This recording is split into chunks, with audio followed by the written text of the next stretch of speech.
All right, this is going to be a position to work on engaging your pec in an isometric position and gradually working more towards a stretch. A lot of people are stiff in their pecs. We spend a lot of time pulling at it. I like to engage a little bit of muscle control as we work deeper into that position. So all I need is something I can hold on to, anything like a doorway or a post, right?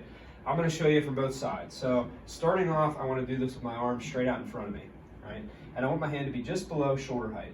Now, if you look at my hand, instead of being completely vertical, I want to feel like my thumb's turning out a little bit, so I'm pulling a little bit down and in. So I'll have a person put their fingertips kind of on their pec. And with my elbow almost completely straight, I'm going to pull down and in.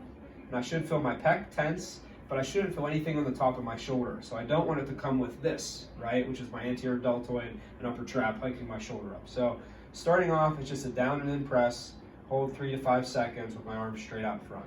If there's no pain or discomfort with that, I'm going to gradually turn a little bit. So now I have my arm kind of on a 45. Same thing, it's a little bit of pressure down and in. You'll see me kind of like pulled down on my shoulder. So I'm even engaging my lat a little bit. Hold for 5 seconds, maybe do 5 of them, right? And then I'm trying to progress as far out to the side. So the goal would be I get to where my arm is kind of even with my trunk. And same thing here, that down and in pressure, trying to feel like I'm tensing my pec. I shouldn't have any pain on the top of my shoulder or in the front. So if I have pain, I want to remain just shy of that.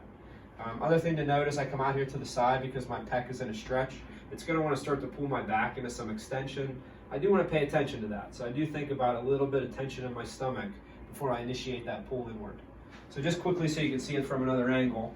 Here, I'm pulling down and in. I may do that 5 times. If it doesn't bother me at all, I'm going to turn a little bit. I'm going to try it at this 45-degree position.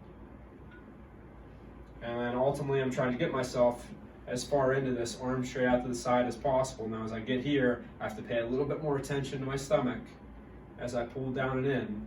Really trying to avoid this, which is why I think about that thumb turning out slightly and pressing a little bit more down and into my pinky.